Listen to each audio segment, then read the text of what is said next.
Hello, Teresa. How are you? Hello, Ben. Should I call you Ben Loyal or Ben Ho? Absolutely. Absolutely. Working through the legal paperwork as we speak. And Trin, Jonathan, how are you guys?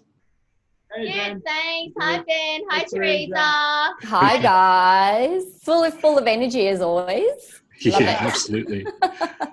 So recently, Teresa, Jonathan, and I went for a walk, and we went really early at 5 a.m. in the morning.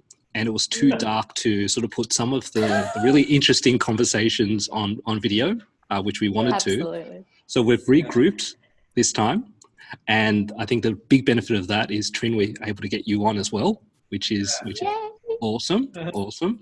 And so we're going to break things down into two topics. And the first thing we wanted to talk about is business, of course, but also family and also partnerships, and roll that all in together.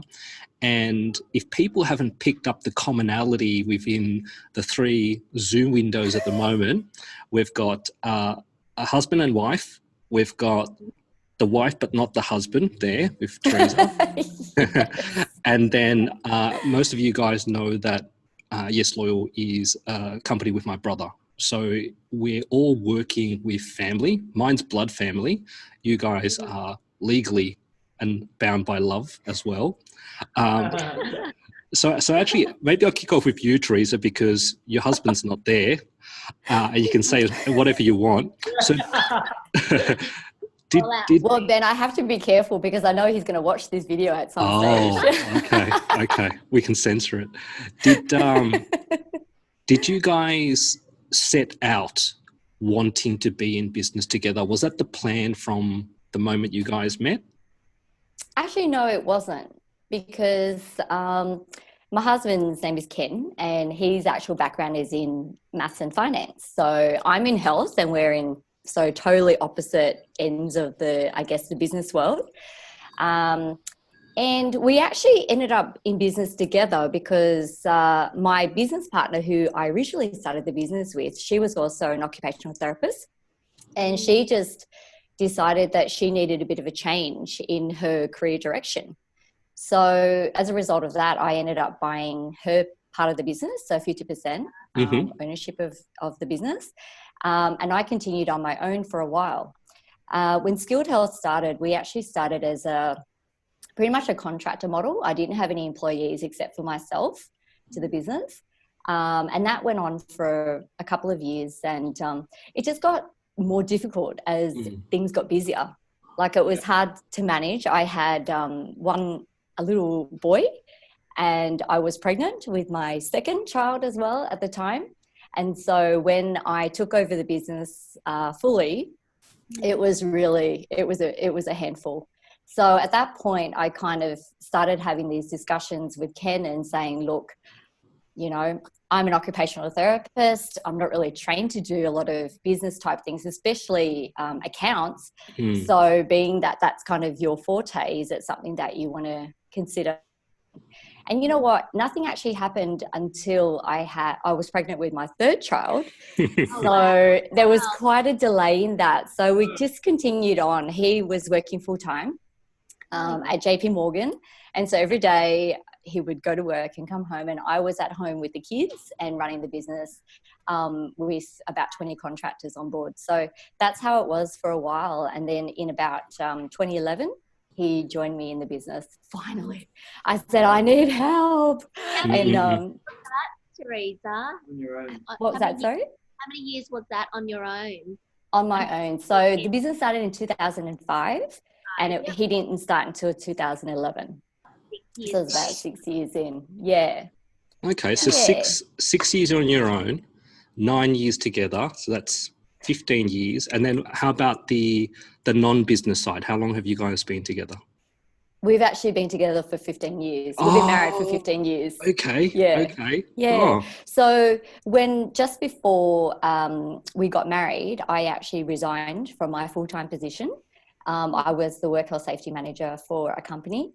And I just said to my husband, I think it's time for me to do something a little bit different. So at that point we said, okay, well, we're getting married anyway.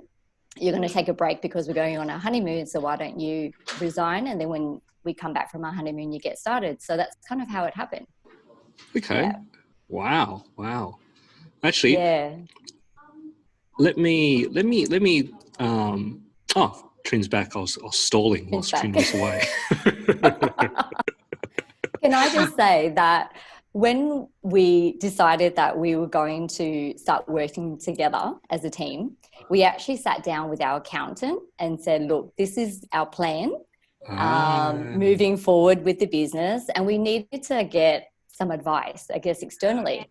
And our accountant was so cute. He said, look, let me take off my accountant hat and put on my counselling hat and just say upfront, guys, that sometimes marriages don't last when people work together in a business.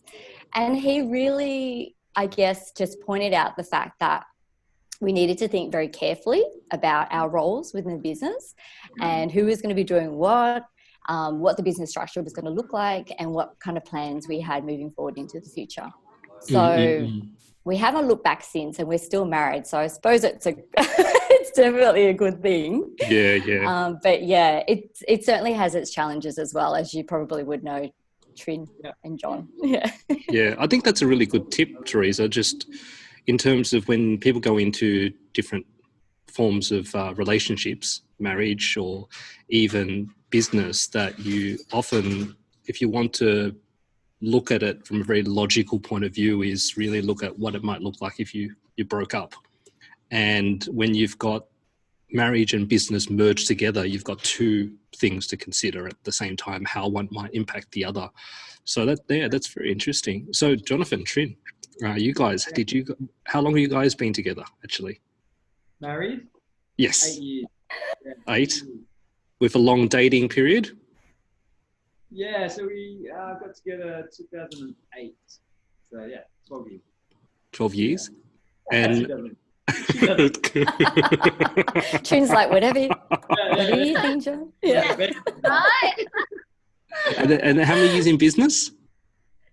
Well, it's actually quite fresh. So I've been, so DYPT is quite fresh. It's only third year. Yep. Third year. And Trin jumped on board, pretty much second year or first? Yeah, pretty much the second year. So the beginning of second year. But Jonathan was he did the background work. It was his little baby to begin with. And then I came along and decided to do my nutrition course, and then and then we kind of merged together from there. Yeah. Okay. It made sense. Yeah. So was it a conversation to actually sit down and plan that merge together, or did it just sort of happen? We definitely have a conversation. So so when I first started becoming a personal trainer and starting my personal training business, which is a bit different one, I always knew that Trin would be on board, because obviously life partners, I always valued her opinion, and she'd always help out as well. Yeah. And then she always had a keen interest in the food side. So she always, in those 10 years, helped out with recipes and helping with food plans and so on. Yeah. So she's always had a keen interest in the food side. So we always had talks about jumping on board. And then only in the last couple of years where she's been really more hands-on. Pretty much, 50-50. Yeah. Well, I guess this talk we're having might inspire a lot of people to have a think about where two sets of skills could come together to form a complementary business. And what would you guys say is the best thing to come out of working together, on top of spending so much time together? Yeah, well, definitely. We always say we're living our best life. People from corporate background and Trin from BTS as well. I guess we get to both share the same passion in life. Do you know what I mean? It's I get to talk about things that I care about, and he totally gets it, because he's in that same space as well. So we can share that together, and we've got the same vision. And at the same time, we've got different strengths and different weaknesses, and we complement each other really well. Yeah. Clearly, because you're answering each other's sentences, you're finishing each other's sentences, so that just proves it. Yeah. What about you? What about you, Teresa? You know that saying where they say every successful woman or man has a strong woman or man behind them? By their side. By their side. Okay, all right. Well, I heard the one where they say behind them, right? And Ken literally sits behind me in the office. So I think that's got to be true. Yeah. So tomorrow he's sitting by your side. Yeah. If only our office was just a little bit wider. Oh, But look, a lot of people ask, like, oh, how do you guys do it? I mean, we sit in an office all day, and then we leave work, and then we go home, and we're at home in the evening together, and then we spend the weekends together. So there's a lot of time together. Yeah. But in actual fact, I feel like because it's such a harmonious kind of partnership, you don't feel like you're with each other all the time, but you don't feel like you're always in each other's hair, if you know what I mean. And because some days we don't even talk, even though we're sitting in the same office, because we're doing our own separate things, and we're so busy and engrossed in what we're doing that we're not really talking to each other unless it's a lunch break and we've decided to go out for a walk together, and then we'll do a bit of a catch up, you know, how's your day been going, what are you doing, that kind of thing. But honestly, for me, the biggest plus having somebody who's, you know, my husband come on board and being able to work together is because you have that really trusting relationship, and you're able to build on that. We've been able to scale the business a lot faster and a lot, you know, than what I would have been able to do if I was just doing it on my own. And you're doing it together with somebody that is looking in the same direction. So exactly what you guys said, which is that you've got that commonality, that common goal, and you know where you're headed, you know. So yeah, for me, that's one of the best things that's come out of it. Yeah. What about you, Ben? Yeah. So I guess. Yeah, being brothers as well. Yeah.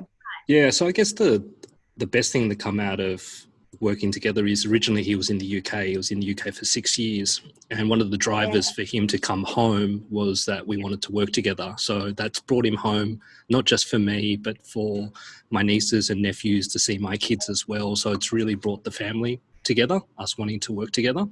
So I think that's a really big one. And then I think I agree with you, Teresa, that often if you have that trust, you move a lot quicker with speed and you're able to scale a lot quicker. And I think that maybe we're lucky, all of us on this Zoom call, we're lucky because we're working, I feel like we're working with people who have complementary skills. And so sometimes when your skills aren't the same and they're complementary, you don't get in each other's way because you're both doing separate bits really, whereby I know some other brothers and other sisters and other husband and wives, sometimes the husband, wife, or the people in the partnership have the same skill set and they could butt heads a bit more because they're in exactly the same area and may have opposing opinions. And then I have to say, like in the beginning, as we were getting, you know, like to know each other, you know, as in from a you know, working perspective, there were, you know, times when we would headbutt, you know, but you learn, you learn as you go along. So, you know, there were times and we you know, it's we have to remind each other that, you know, our strengths are different, and our, you know, and my weaknesses are different as well. So you got to take both, you know. There are things that that I do that does bother him, you know what I mean? Because I don't work the way he does, right? And that's the truth. And I'm like, well, I can't be good at everything, right? And I think you hit the nail on the head there, Trin, because I mean, yesterday our team went away and did leadership training for a day, and we did some, you know, behavioral testing, you know, stuff. And you know, even before you do the testing, where you're going to sit on that scale. And it cracks me up all the time because we've done these exercises where you move around the room, and Ken and I will always be on opposite sides of the room because we're so different. Yeah. Right? Yeah. You guys are probably exactly the same. And I don't know about you and your brother, Ben, like in terms of your personalities, you know, one might be showing a bit more dominance than the other, or one might be a bit more of a social relator than the other person. But I just find that, you know, somehow it's a bit of a yin and yang, and somehow it just works.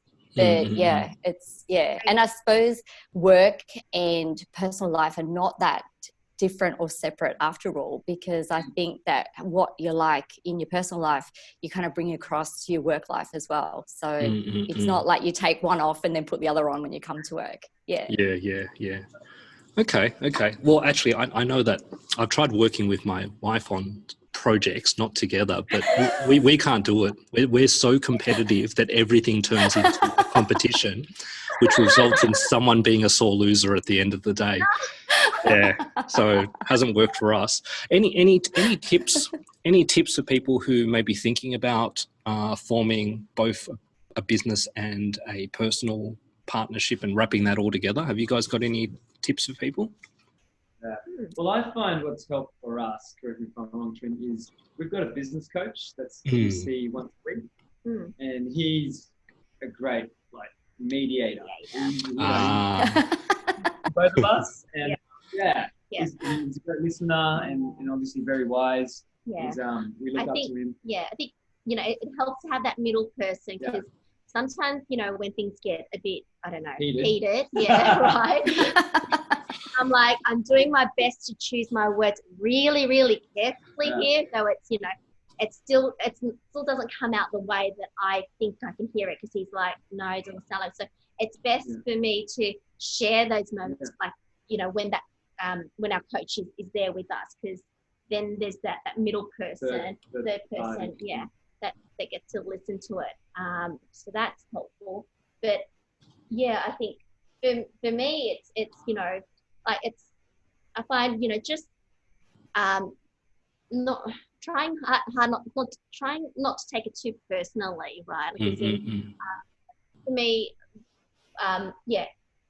you kind of know when things are not the right time to talk to the person, or when things, sometimes you just have to leave it a little bit, and then we'll revisit later, right? And I think having those kind of pause moments or a break and revisiting later on, you don't have to keep going until to get to that result straight away. You can have a break and then check in a little bit later on. That's been there, done that. You just got to put it on pause and come back later when everyone's more level-headed. Yeah. That's a top tip. Teresa, anything to add to the tips? Yeah. Well, I agree with Trin and Jono as well, from the perspective of having that external input and someone as a sounding board that's outside of your relationship and outside of your actual business as well. Because, it's always easier for someone who's standing outside looking in to give you some insight, because sometimes being on the inside, you just don't have that insight at all. So I definitely agree, with that. I think the planning side is really important. I think it's good to sit down and actually write down or draw it out. How do we want this business to look? What are you going to be doing in this? What am I going to be doing in this? What are the other areas that you and I are not good at that need to be filled in? Try and put together some kind of org chart, even if there's positions missing on that org chart right now. If we had the resources, what would the business ultimately look like for us? So we've done that, and over the years we've slowly filled in those, those missing spots. So I think when you've got it a bit more formalized in a way, it makes it it makes it much more straightforward.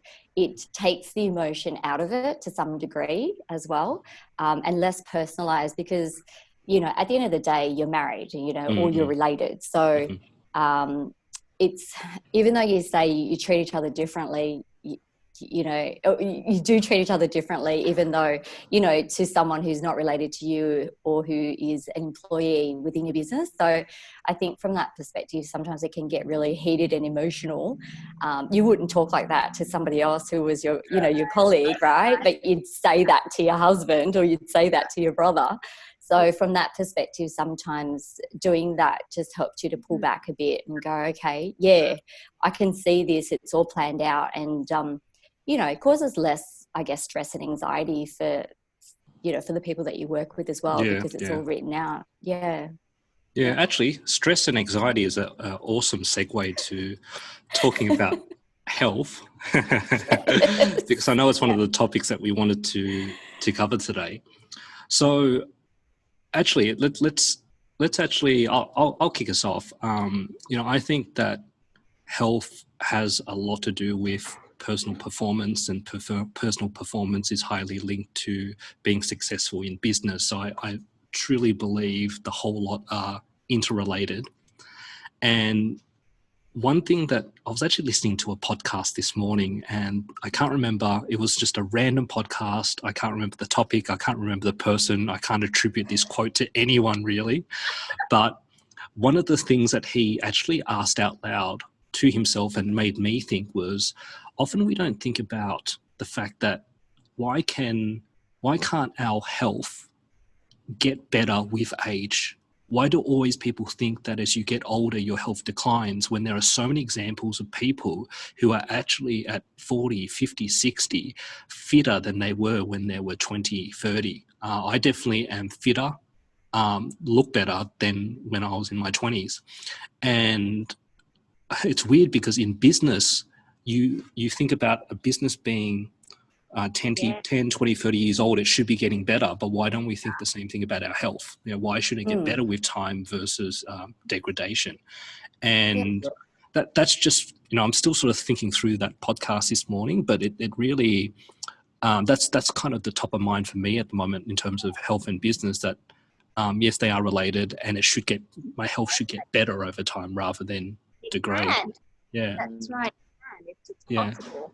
Yeah. But that assumption, right, that as you get older, you will get weaker, and these things happen to you because you're older now, you're aging, but if you take care of your health, like you take care of your business, then you can maintain that health, or even make it better, right? And you see examples of that, and you see examples of great leaders that are at amazing at what they do, and it's because they also make time to take care of their health, right? It's in most of their morning rituals, like exercising and making sure they take care of not just the physical health, but their mental health as well. So it's really, definitely.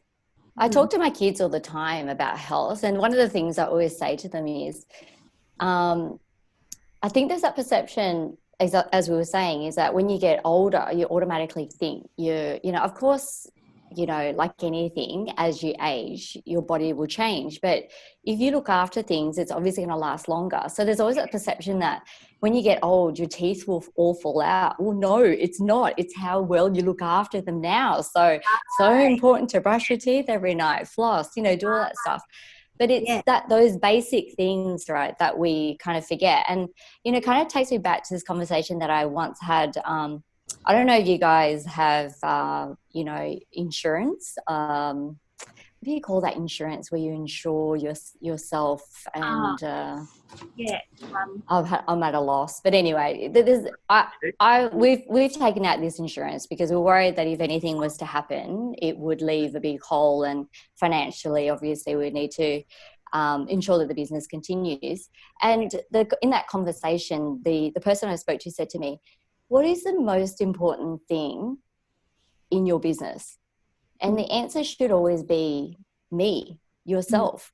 Because if something happened to you tomorrow, what would happen to your business? Would it fall apart because you're not there? Or, So I think it is really important to focus on your own health and your own well-being. And particularly with COVID as well, just adding, just an extra layer this year for all of us.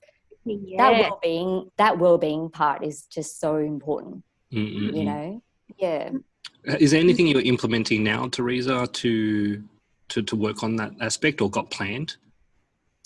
A lot of the work that we're doing this year is actually brought in more of that well-being side. So I do a lot of training in work health and safety. So you look at the three words, work, health, and safety, right? So we all have to go to work.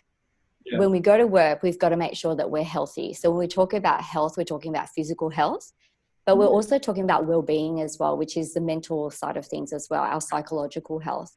So when we're looking at implementing programs within a business and linking back in with productivity, which is what you've been talking about, Ben, a lot of businesses, especially, I guess, more the larger corporates than maybe the smaller businesses at this point in time, their focus is always about how can I maximize productivity for my staff? Mm-hmm. And so there's been a lot of movement around implementing health and wellbeing programs. Mm-hmm. And at the moment, we're working with a corporate company to implement. Well, actually, we're not implementing it on our own. We're actually just kind of fitting in with what they've already developed, which is a whole spectrum of activities that they're offering to their staff to improve health and well-being. So that could be things like the yoga sessions and things like that as well. But we're going to fit in by doing some more work health safety education. So obviously everyone's working from home at the moment. So, you know, are people actually looking after themselves? How they're sitting at their workstation? Are they actually taking regular breaks throughout the day? You're probably hearing that all the time. But what about the things around feeling isolated and remote because they are working at home every day and they're not going into the office like they used to? So all of those things are coming up. So we're doing some education around that. And then we're also rolling out some health initiatives where our therapists are going to go in and actually do some health checks for the staff as well. So just around, you know, measuring BMI, looking at some testing blood sugar levels and things like that. And then actually providing the stats back to the business and saying, look, this is what your organization looks like from a health perspective. And actively working with them to actually shape a program, a physical or, you know, a wellbeing program that actually, you know, slots in there and addresses those issues. Yeah, I think it's really important for bigger companies, for the leadership and management to do that and think about the staff. On the flip side, actually, Trina and Jonathan, like a lot of the guys you work with in your company, would they be from anything from business professionals to some sole traders? Is that the sort of the mix of people who, like you guys, are helping through the programs that they can do at home with you guys? Yeah, definitely. So we've got a mixture of business owners and professionals and corporates. So our niche are busy people. Yeah, we've got a lot of like teachers and nurses as well, like people that take care of other people that just don't, I find really hard to, you know, to make time for themselves, like, you know, we